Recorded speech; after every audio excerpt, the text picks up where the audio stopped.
네, 목요일입니다. 오늘도 주의 말씀으로 하루를 잘 시작하기를 원합니다. 기도합니다. 사랑의 주님, 새날을 주신 주님을 찬양합니다. 오늘도 주의 말씀으로 하루를 시작하기를 원하오니 우리에게 영의 양식을 허락하여 주시고 이 양식이 믿음을 자라게 하여 주셔서 믿음으로 구원의 복을 충만히 누리는 귀한 하루가 되게 하여 주옵소서. 성령 하나님께 이 모든 역사를 맡기오며 예수님의 이름으로 기도드립니다. 아멘. 네, 드디어 오늘부터 누가복음을 읽도록 하겠습니다. 누가복음 1장부터 2장까지 말씀인데요. 먼저 누가복음을 먼저 큰 틀에서 먼저 정리를 해드린다면, 저자는 의사 누가고요. 누가가 아마 그 신약 성경에서 가장 많은 성경을 썼던 분이 바로 누가입니다. 누가복음과 사도행전을 같이 이렇게 봐야 되는데, 누가복음은 예수님의 지상사역들을 기록한 내용이고, 사도행전은 예수님께서 부활 승천한 이후에 성령을 보내셔서 성령을 통하여서 천상에서 사역하신 그 기록이 바로 사도행전이다 라고 크게 그림을 그렸으면 좋겠습니다. 누가복음, 우리가 사복음서를 읽으면서 좀 유념해야 할 것들은 왜 동일한 예수님의 이러한 생애를 4명이서 이렇게 반복적으로 또 반복하면서 이것을 겹치게 기록했을까 이런 생각을 하는데요. 각양의 보는 관점이 달리 기록되어 있습니다. 특별히 이렇게 누가복음은 독특한 이런 시선이 있는데, 그것은 대상이 전 우주적인 이런 대상이 유대인에게만 해당되는 것이 아니라 전 인류까지 미치는, 그래서 우리 예수님은 전 인류의 구원자이시다라는 것을 매우 강조를 하고 있습니다. 그래서 나중에 이 족보를 보면 예수님의 족보가 이 아담까지 올라가는 것을 볼 수가 있죠.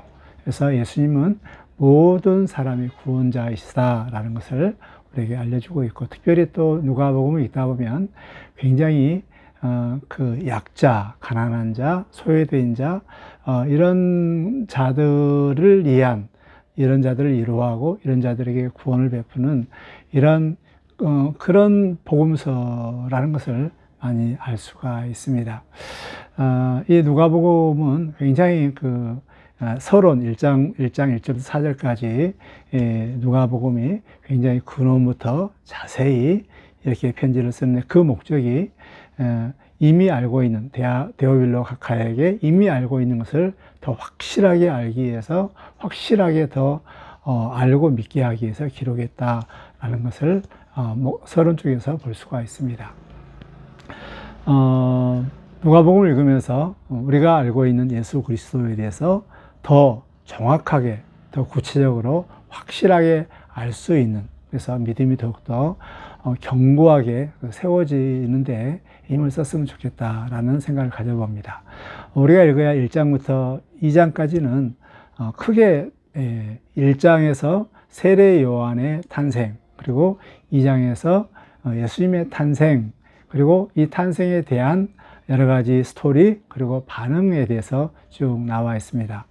1장에서는 세례 요한의 이 탄생에 대해서 이렇게 나오게 되죠.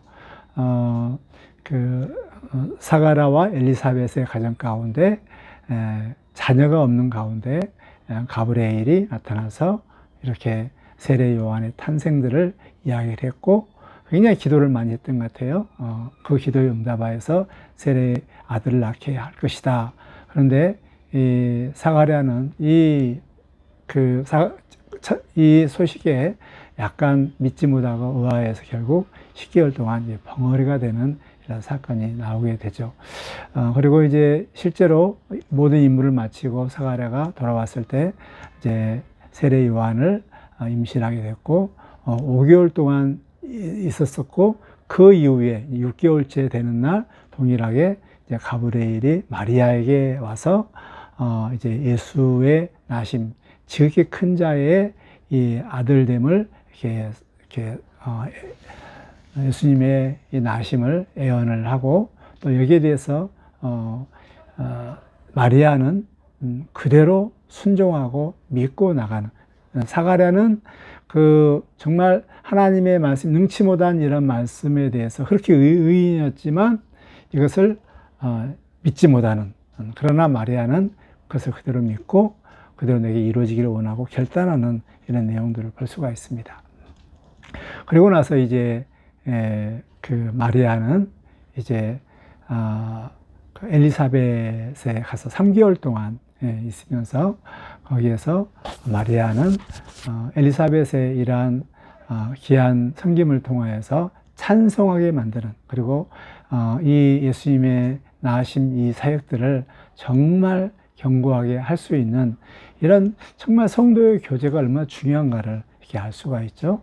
3개월 동안 있으면서 마리아는 정말 다시 한번 내 주의 어머니라는 호칭을 받으면서 정말 내가 거룩한 이의 아들을 나를 통하여서 낳게 됐구나 라는 것을 하면서 하나님 앞에 간절히 찬양하고 하나님 앞에 감사하는 이런 내용이 나옵니다.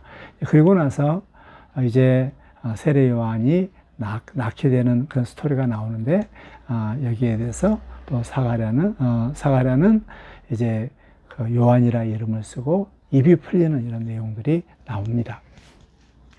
2장에 대해서는 이제 예수님의 그러한 나심, 우리가 너무 잘 알고 있는, 그리고 목동들의 그런 귀한 소식들, 그리고 이제 예수님이 8일 만에 이제 결례를 행하기 위해서 성전에 갔을 때 시몬과 안나가 예수를 보고 이렇게 찬양하고 노래하는, 그리고 그 이후에 이제 예수님이 어린 시절의 내용이 나와 있는 것이 바로 1장부터 2장까지 이 말씀입니다. 1장부터 2장까지를 이제 우리가 쭉 읽으면서 우리는 그 전에 에스겔서를 읽었습니다. 에스겔서 가운데 정말 예수님을 통하여서 세우실 하나님의 그 새로운 나라, 새로운 꿈, 이것들을 보여줬는데 그 말씀들이 이제 그대로 이루어졌는데, 저는 그 누가복음에 보면은 굉장히 찬양이 많이 나와요.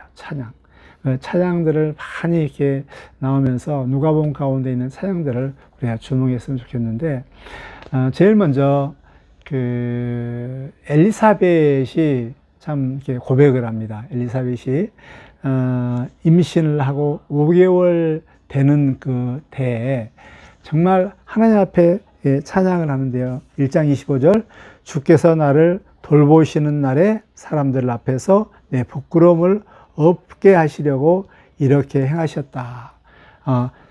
내게 임신하게 한 이것은 나를 돌보시는 날, 주께서 나를 돌보시는 날, 돌보심에 대한 이것에 대한 감격과 또 감동에 대해서 하나님 앞에 찬양합니다.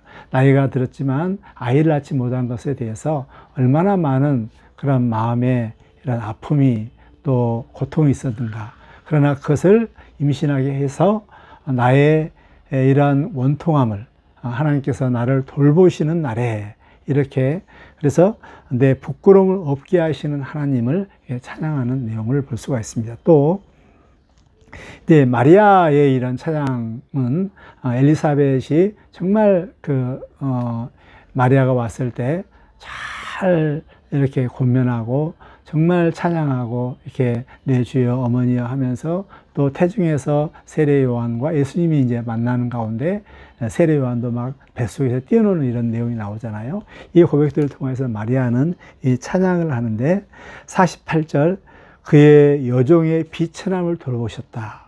그의 여종의 비천함을 돌보셨다. 그리고 54절, 그 종 이스라엘을 도우사 국률에 계시고 기억하시되, 참 계속 그 반복되는 단어들이 돌보시다, 비천함을 돌보시다, 그리고 긍휼히 여기시다, 이 찬양을 계속 많이 하고 있습니다.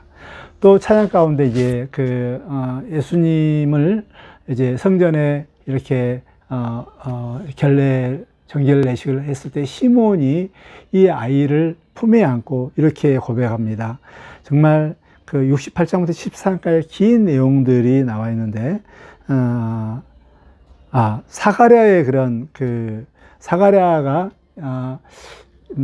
세례 요한을 낳은 이후에 68장부터 70장까지 여기에 그 고백이 있는데, 거기는 그 백성을 돌보사 속량하며 우리의 조상이 긍휼히 여기사 그 거룩한 언약을 기억하셨다. 그래서 세례 요한의 난 것에 대해서 사가랴는 하나님께서 우리 백성에게 약속하신 모든 것들을 이제 이루신다라는 이 고백하며 찬양을 하고 있습니다. 시몬의 찬양 가운데 이제 예수님을 보면서 주제여 이제는 말씀대로 종을 편안하게 놓아주셨다. 내 눈이 주의 구원을 보았다. 예수님을 주의 구원으로 보았다는 것이죠.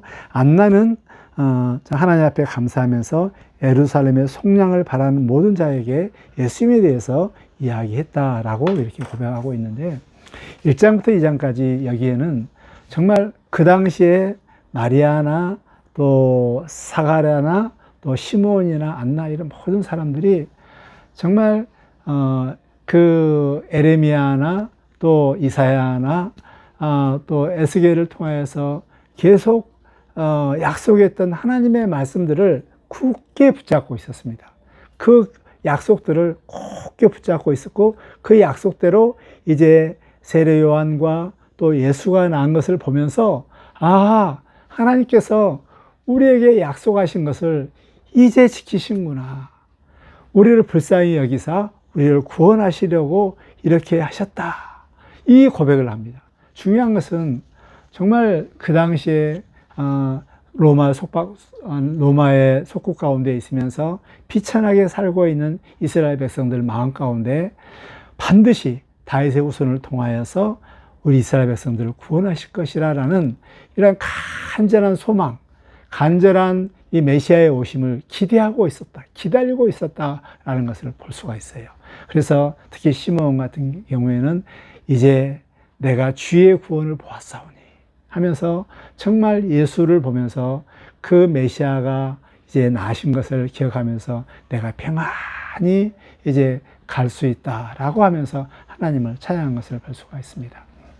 이스라엘 백성들은 이 하나님의 약속들을 기다리고 있었고, 이 약속들을 하나님께서는 신실하게 지키사 이 일들을 진행하고 있고, 이 약속을 이제 이루신 분이 바로 예수 그리스도라는 것을 이제 1장, 2장을 통해서 계속 보여주고 있습니다.